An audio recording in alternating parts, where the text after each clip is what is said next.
జగన్ హయాంలో జరిగిన కొన్ని సంఘటనలను ఎప్పటికీ మర్చిపోలేం. ముఖ్యంగా టీడీపీ జనసేన నేతలపై దాడులు, అలాగే చంద్రబాబు ఇంటిపై జరిగిన దాడి నాడు దేశవ్యాప్తంగా సంచలనమైంది.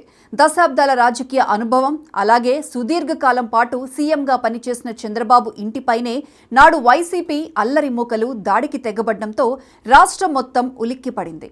ఈ ఘటన వెనుక సూత్రధారి, పాత్రధారిగా వైసీపీ కీలక నేత జోగి రమేష్ టీడీపీ హిట్ లిస్టులోకి ఎక్కారు. లోకేష్ రెడ్ బుక్లో కూడా మొదటి వరుసలో ఉండే పేరు జోగి రమేష్. ఎవరు చేసిన కర్మ వారు అనుభవింపక తప్పదన్నట్లు జగన్ హయాంలో అధికారం అండచూసుకుని ఇష్టారీతిగా చెలరేగిన వైసీపీ నాయకులు ఇప్పుడు ఫలితం అనుభవించక తప్పడం లేదు. జగన్ అధికారంలో ఉన్నంతకాలం ఇష్టారీతిగా చెలరేగి ఎదురు లేదన్నట్లుగా రెచ్చిపోయిన మాజీ మంత్రి జోగి రమేష్ కూటమి సర్కారు వచ్చాక చిక్కుల్లో పడ్డారు. జోగి రమేష్ అంటే ఏపీ రాజకీయాల్లో తెలియని వారుండరు. జగన్ హయాంలో జోగి రమేష్ ఆడిందే ఆట, పాడిందే పాట అన్నట్లుగా నడిచిపోయింది. గురువిందగించ సామెతలా తాను ఓవైపు అక్రమాలకు పాల్పడుతూ, భూదందాలు, కబ్జాలకు పాల్పడుతూ అప్పటి ప్రతిపక్ష నేతలపై ఇష్టానుసారంగా నోరు పారేసుకున్న జోగి రమేష్ అప్పట్లో అధికారం అండతో పాల్పడిన అక్రమాలకు, దౌర్జన్యాలకు అధికారం పోయాక మూల్యం చెల్లించుకోక తప్పని పరిస్థితి.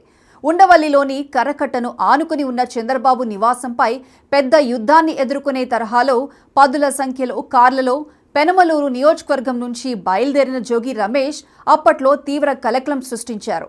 అప్పటి సీఎం జగన్ను టీడీపీ నేత, ప్రస్తుత స్పీకర్ అయ్యన్న పాత్రుడు తీవ్ర వ్యాఖ్యలతో విమర్శించారని, దీనికి చంద్రబాబు క్షమాపణలు చెప్పాలన్నది అప్పట్లో జోగి రమేష్ డిమాండ్. అయితే జోగి రమేష్ వ్యాఖ్యలను చంద్రబాబు పట్టించుకోలేదు. దీంతో జోగి రమేష్ నేరుగా పదుల సంఖ్యలో కార్లలో వెళ్లి ఉండవల్లిలోని చంద్రబాబు నివాసంపై దాడికి యత్నించారు. అయితే స్థానిక రైతులు, టీడీపీ కార్యకర్తలు అడ్డుకోవడంతో పాటు అధికారులు కూడా రంగంలోకి దిగడంతో జోగి వెనక్కి తగ్గారు. ఆ తర్వాత ఈ విషయంపై చంద్రబాబుతో చర్చించేందుకు మాత్రమే వెళ్లా అంటూ జోగి యూటర్న్ తీసుకున్నారు. కాగా వైసీపీ హయాంలోనే పోలీసులు ఆయనపై కేసు నమోదు చేశారు. కానీ అప్పట్లో జగన్ సీఎంగా ఉండడంతో ఆ కేసు అలానే ఉండిపోయింది. కూటమి ప్రభుత్వం వచ్చిన తర్వాత ఈ కేసును సిఐడికి అప్పగించారు. ఇప్పటికే 3 సార్లు సిఐడి విచారణకు హాజరైన జోగి రమేష్ కేసు నమోదైన తర్వాత రాజకీయాలకు కూడా దూరమయ్యారు. ఎవరికీ కనిపించకుండా తిరుగుతున్నారు. అప్పట్లో తీవ్రమైన పదజాలంతో చంద్రబాబుపై, పవన్ కళ్యాణ్పై జోగి రమేష్ కామెంట్లు చేసేవారు. స్టేజ్పై జగన్ ఉంటే చాలు ఆయన మెప్పు పొందడానికి రెచ్చిపోయి విమర్శలు చేసేవారు. జుగుప్స కలిగేలా అరై ఒరై అంటూ మాట్లాడేవాడు. కూటమి హిట్ లిస్టులో ఉన్న జోగి రమేష్కు విచారణ ముందుకు సాగితే మాత్రం మున్ముందు మరిన్ని చిక్కులు తప్పినట్లే కనిపిస్తోంది.